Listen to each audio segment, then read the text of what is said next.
Attention, j'ai mis mes lunettes sérieuses, donc ça veut dire que j'ai quelque chose de grave à vous dire.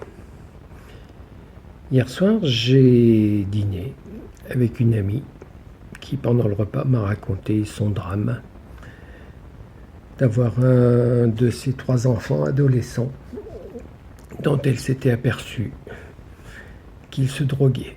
Voilà, qu'il prenait des saloperies qu'il avait trouvées à l'école d'abord, puis qu'il s'était fourni autrement. Voilà. J'ai vu cette femme extraordinairement malheureuse qui se demandait si elle pouvait encore quelque chose. Voilà. Ce midi, j'ai eu le coup de fil d'une autre amie qui a le fils de son mari qui s'est effondré ce matin, qui a été conduit aux urgences parce qu'il avait abusé de l'alcool et de la drogue.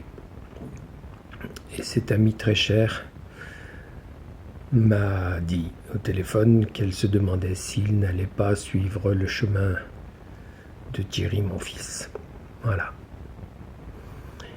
Ce midi, j'ai déjeuné sur une terrasse d'un établissement que j'aime beaucoup, qui s'appelle l'Essentiel, au soleil, en plein soleil, parce qu'il n'y avait pas de place à l'ombre, avec mes 2 petits chiens.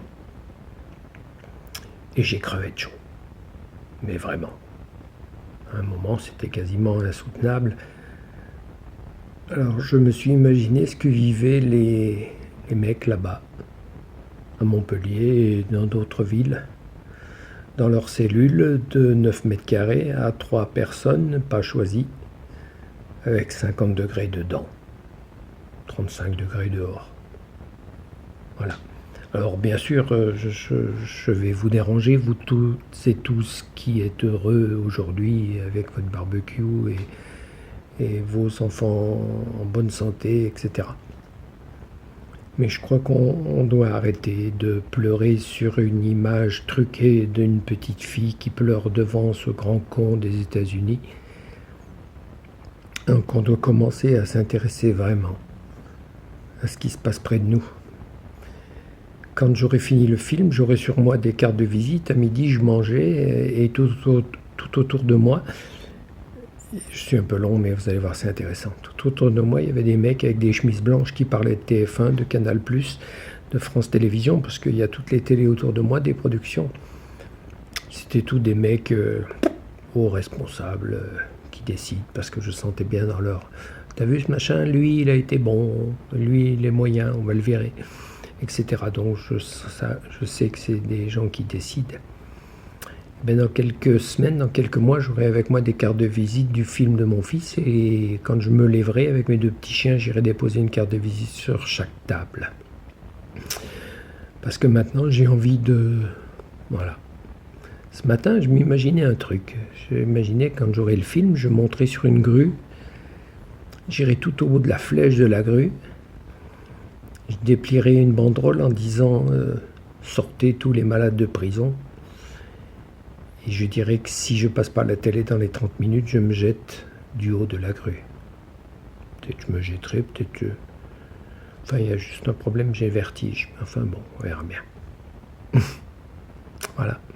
Donc j'ai plein de choses à vous dire, mais surtout qu'il faut arrêter d'avoir la tête dans le cul. Il y a trop de gens qui souffrent. C'est pas possible, quoi. Alors moi, j'ai payé. Je paye. D'après mon psychiatre ce matin, c'est pas terminé. Et j'ai pris 20 ans de... Comment ça s'appelle? Ce qu'on paye au crédit, là. J'ai pris 20 ans de mensualité. Voilà. Ça va être assez bien. J'ai même pensé changer le sens du lit de ma chambre parce que le soir, quand je m'assois, je suis assis exactement à l'endroit où, le 12 février à 20h30, j'ai appris la mort de mon fils. Donc je ne supporte plus, donc je vais tourner le lit, je pense. J'ai expliqué ça à ma chérie. Vous voyez, j'avais beaucoup de choses à vous dire aujourd'hui. Il faut qu'on arrête. Il faut qu'on arrête d'être le pays, d'après ce matin un spécialiste, d'être le pays qui qui ne s'occupe pas de ces malades, qui les prend pour des délinquants. Faut arrêter, faut arrêter, faut arrêter, faut arrêter, faut arrêter. Voilà. À part ça, je vous souhaite une bonne après-midi. Désolé d'avoir troublé votre quiétude au soleil. Mais je suis vraiment très triste pour moi, pour mon fils, et surtout pour tous ceux qui restent.